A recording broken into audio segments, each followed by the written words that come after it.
បន្ទាប់ពីបានធ្វើការសាកសួរចុងចម្លើយរួចហើយតុលាការក៏បានធ្វើការសាកសួរដើមចោតឈ្មោះ Q អាតក្រោយពីបានសួរឈ្មោះអាយុអាស័យដ្ឋានជាដើមរបស់ដើមចោតរួចហើយតុលាការក៏បានបញ្យល់អំពីគោលគំនិតនៃការធ្វើសច្ចាប្រណិធាននិងដាក់ទណ្ឌកម្មក្នុងករណីដែលធ្វើសេចក្តីថ្លែងការណ៍មិនពិតហើយបានបង្គាប់បញ្ជាឲ្យដើមចោតធ្វើសច្ចា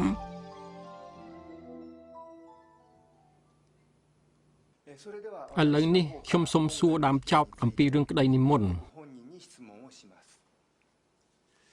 នៅថ្ងៃទី1មិថុនាឆ្នាំ2006នោះចុងចម្លើយនឹងប្រពន្ធគាត់បានអញ្ជើញទៅផ្ទះលោកមិនអញ្ចឹងបាទលោកចៅក្រមពេលនោះចុងចម្លើយបានអញ្ជើញទៅផ្ទះលោកមានការអ្វីដែរថ្ងៃនោះជាថ្ងៃដែលត្រូវសងប្រាក់កម្ចីនិងការប្រាក់បូបសរុប$9,600ហើយសុកបូរ៉ានោះគេមកនិយាយប្រាប់ថាគេមិនអាចសងប្រាក់នោះបានទេពេលនោះចុងចម្លើយបានសងប្រាក់មួយភាគនៃប្រាក់$9,600នោះគឺគាត់បានសង$6,000មែនឬទេទេលោកចៅក្រមតែ$1ក៏ខ្ញុំបានទទួលដែរតើចុងចម្លើយនិយាយអ្វីខ្លះអំពីមូលហេតុដែលគាត់មិនអាចសងបានពេលនោះគាត់និយាយថាឪពុកមានជំងឺមហារីកនៅខែមិនិនាហើយនៅខែឧសភាបានទៅវះកាត់នៅបាងកកអស់ចំណាយច្រើនហើយរកប្រាក់សងមិនបានពេលលឺអញ្ចឹងតើលោកគិតឃើញយ៉ាងណាដែរនិយាយត្រង់ទៅខ្ញុំគិតថាច្បាស់ជាគាត់សងហើយ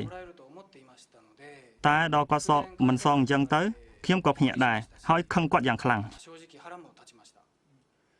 ពេលនោះតើលោកនិយាយយ៉ាងណាដែរខ្ញុំបាននិយាយថាខ្ញុំជឿឯងហើយបានឲ្យឯងខ្ចីប្រាក់$8,000ដល់ទៅ2ឆ្នាំចង់ឯងសងទាំងប្រាក់ដើម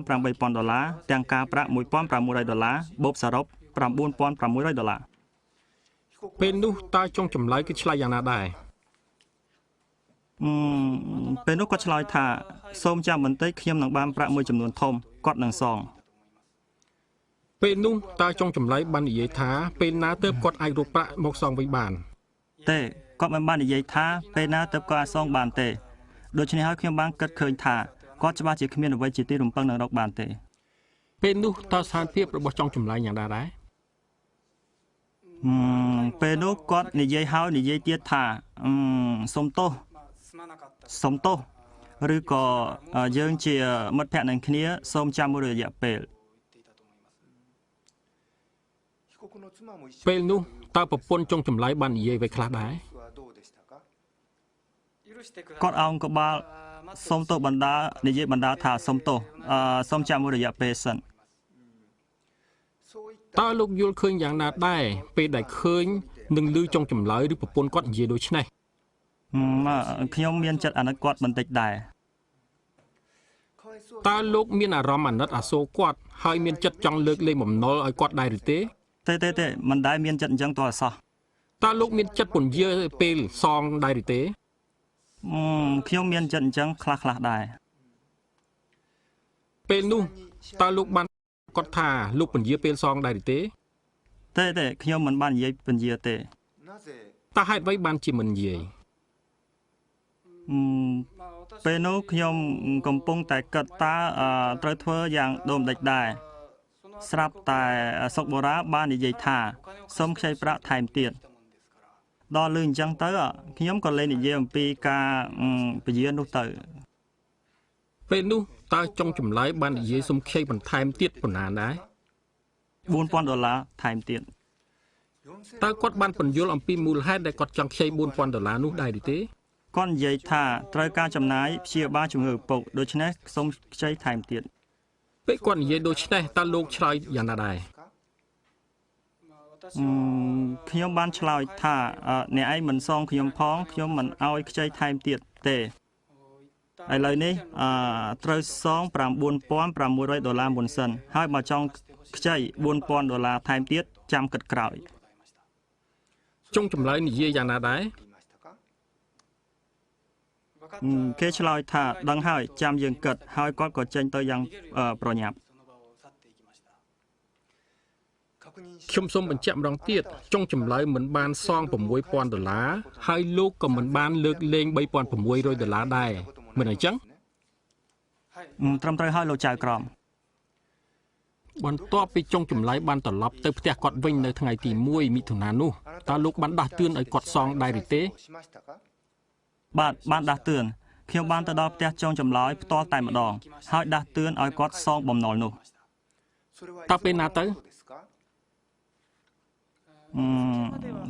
ថ្ងៃចាំមិនច្បាស់ទេប្រហែលជាខ្ទង់ដើមខែកក្កដាឆ្នាំ2006មើលទៅ ហេតុអ្វីបានជាមិនបានដាស់តឿនក្រោយថ្ងៃទី1មិថុនារហូតដល់ខែកក្កដាអញ្ចឹង ដោយសារតែខ្ញុំជាប់រវល់រៀបចំការកូនស្រីច្បងនៅថ្ងៃទី18ខែមិថុនាហើយម្យ៉ាងទៀតដោយសារគាត់ជាមិត្តខ្ញុំហើយខ្ញុំក៏ជឿគាត់ទៅហើយម្យ៉ាងទៀតនៅពេលដែលឪពុកគាត់មានជំងឺដូចឆ្នេះបើសិនខ្ញុំទៅទាវាហាក់ដូចជាជ្រុលពេក ពេលទៅទាបំណុលនោះតើចុងចម្លើយមានប្រតិកម្មយ៉ាងណាដែរ គាត់បាននិយាយថាជំងឺឪពុកគាត់មិនទាន់ជាសះស្បើយនៅឡើយទេហើយត្រូវចំណាយលើការព្យាបាលទៀតសូមចាំមួយរយៈពេលសិន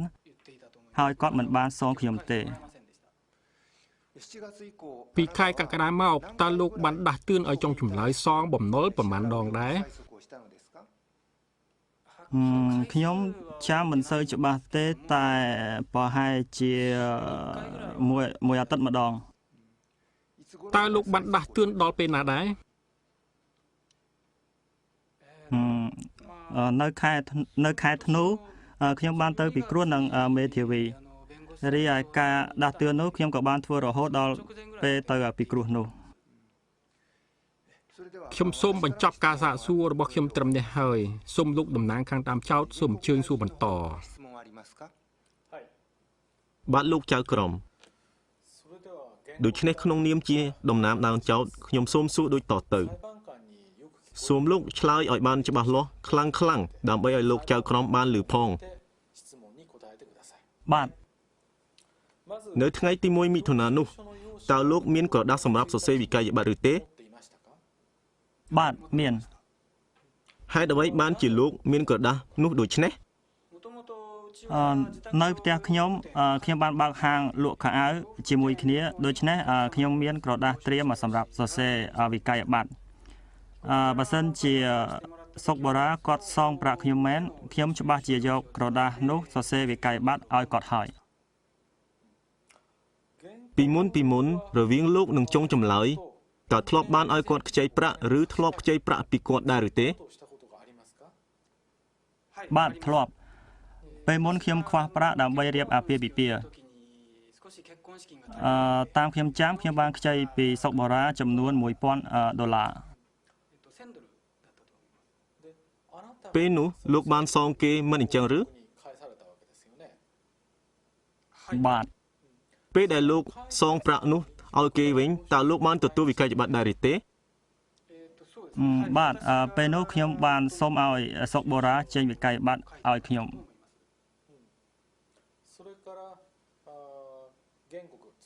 ដើមចោតតើលោកធ្លាប់ឲ្យអ្នកផ្សេងក្រៅពីចុងចម្លើយនោះចៃប្រាក់ដែរឬទេ បាទធ្លាប់ប្រហែលជា7-8 ដង តើពេលនោះធ្លាប់មិនចេញវិក័យប័ត្រឲ្យគេពេលគេសងវិញដែរឬទេ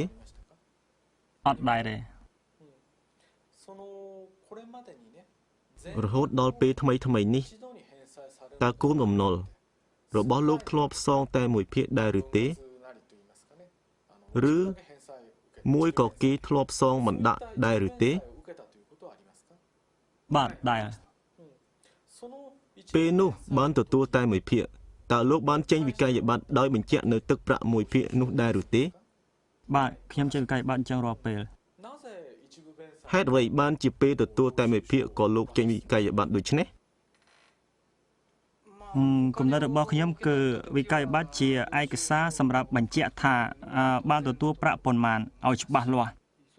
គ្មានពាក់ព័ន្ធនឹងការសងទាំងអស់ឬសងមួយភាគទេ ឥឡូវនេះខ្ញុំចង់សួរអំពីរឿងផ្សេងដោយបង្ហាញភស្តុតាង H2 ដែលបានពិនិត្យរួចហើយនោះតើបានឬមិនបាន បាទសូមអញ្ជើញ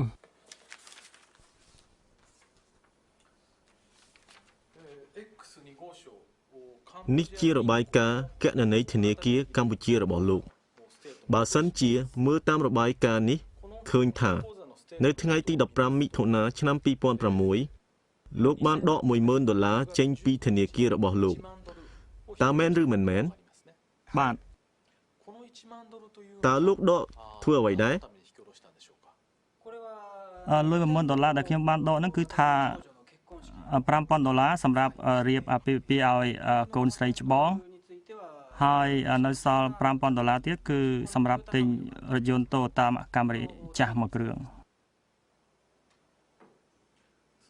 លោកចៅក្រមបន្ទាប់មកខ្ញុំចង់បង្ហាញភស្តុតាង H3 ដើម្បីសួរសំណួរទៀត បាទសូមអញ្ជើញ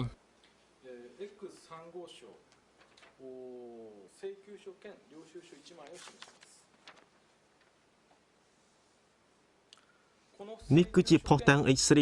ដែលគឺជាវិក័យប័ត្ររបស់លោកទិញរថយន្តមួយហើយដែលរថយន្តនោះមានតម្លៃ$5,000ដោយដែលលោកបាននិយាយអំបញ្ញមិញនេះតើមែនឬទេ បាទមែន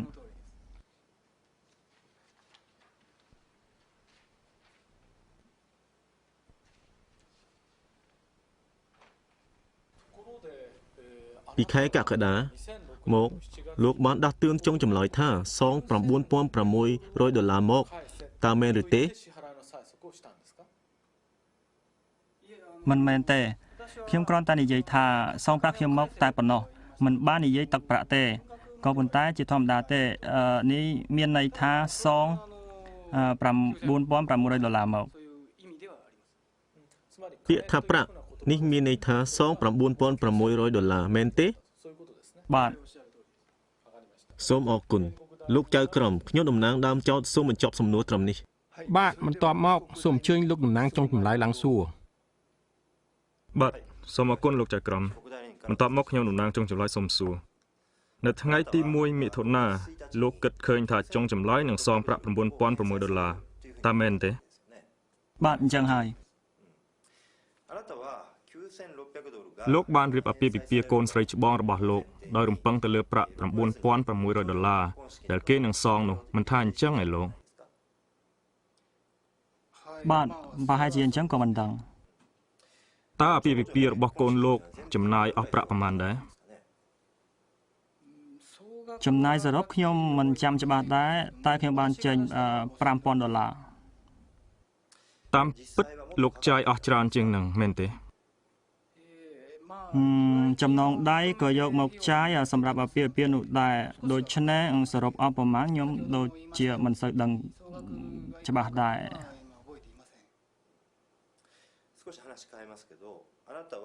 តើលោកមានគណនីធនាគារណាផ្សេងទៀតក្រៅពីគណនីធនាគារដែលលោកបានដាក់មកតុលាការនេះដែរឬទេ គណនីធនាគារខ្ញុំក្រៅពីនេះគ្មានទេ ក្រែងលោកបានបញ្ចូលប្រាក់$6,000ដែលចុងចម្លើយបានសងនៅថ្ងៃទី1ខែមិថុនានោះទៅគណនីផ្សេងទេដឹង អំបញ្ញមិញខ្ញុំបាននិយាយថាក្រៅពីនេះខ្ញុំគ្មានគណនីផ្សេងទេ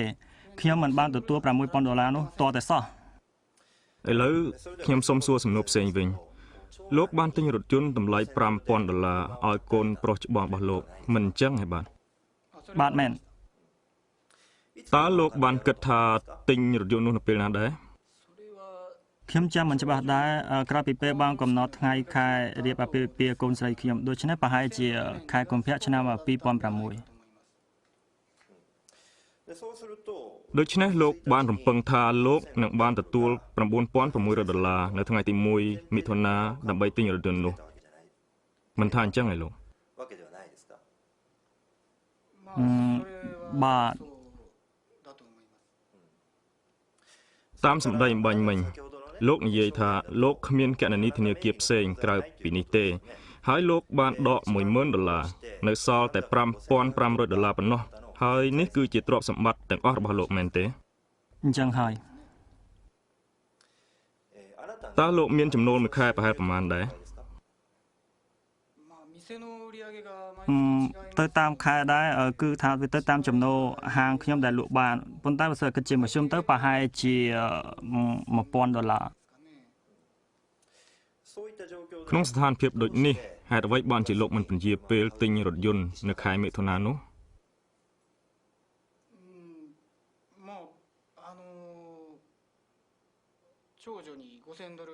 គឺដោយសារតែខ្ញុំចង់ធ្វើយ៉ាងណាឲ្យមានសមភាពរវាងកូនប្រុសច្បងហើយនិងកូនស្រីច្បងអញ្ចឹងហើយបានជាខ្ញុំដកប្រាក់$10,000ទៅទិញតាមការគ្រោងទុកនោះទៅ គេមិនសងប្រាក់គ្រប់ចំនួនតើលោកខឹងដែរឬទេ អូខ្ញុំខឹងគាត់មិនគោរពពាក្យសន្យារបស់គាត់ ចុងចម្លើយមានអាកប្បកិរិយាសុំទោសលោកដោយសារនៅថ្ងៃទី1មិថុនាគាត់មិនបានសងបំណុលទាំងអស់មែនទេ បាទប្រហែលដែរ គេសងលោក$6,000 តែដោយសារតែគេសងមិនបានគ្រប់ចំនួនដូច្នេះហើយបានជាលោកខឹងនឹងគេមិនចេញវិក័យប័ត្រឲ្យគេមិនចឹងឯលោក លោកដូចជានិយាយជ្រុលនេះអាហ្នឹងជារឿងដែលលោកបណ្ឌិតទេ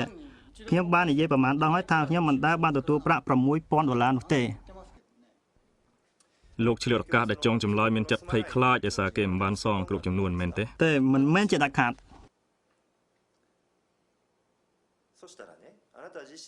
នៅថ្ងៃ1មិថុនានោះដោយសារតែឮថាឪពុកចុងចម្លើយមានជំងឺលោកក៏មានចិត្តអាណិតអាសូរចំពោះគេដែរមិនចឹងឯលោក ខ្ញុំក៏ជាមនុស្សមានចិត្តធម៌ដែរ ដូច្នេះហើយលោកលើកលែង$3,600នោះមិនថាអញ្ចឹងទេ ស្អីទៅ$3,600នោះ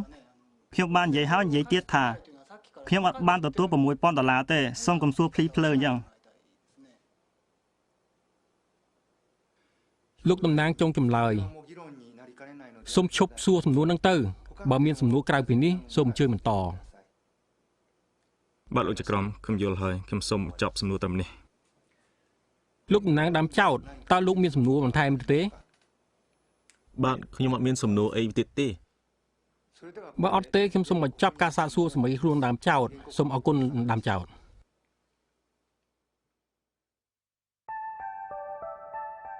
នីតិវិធីពេលដាក់ពាក្យបណ្ដឹងដល់ពេលពិនិត្យភស្តុតាងត្រូវបានបញ្ចប់ត្រឹមនេះតើលោកអ្នកយល់ឃើញយ៉ាងណាដែរអំពីនីតិវិធីនីមួយៗទាំងនេះ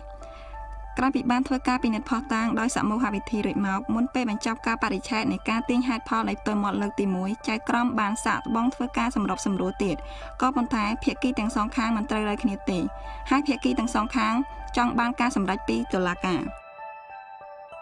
ដូច្នេះហើយនៅការបរិច្ឆេទនៃការទាញហេតុផលលើកទី2ភាគីទាំងសងខាងបានធ្វើសេចក្តីថ្លែងការណ៍អំពីឯកសារត្រៀមចុងក្រោយហើយបន្ទាប់មកតុលាការក៏បានបញ្ចប់ការបរិច្ឆេទនេះក្រោយមកទៀតនៅការបរិច្ឆេទនៃការទាញហេតុផលឲ្យផ្ទាល់មាត់លើកទី3ដែលត្រូវបានធ្វើឡើងនៅថ្ងៃទី4ខែមេសាឆ្នាំ2007តុលាការក៏បានប្រកាសសាលក្រមដូច្នេះហើយនីតិវិធីនៃការជំនុំជម្រះលើកទី1ត្រូវបានបញ្ចប់សពគ្រប់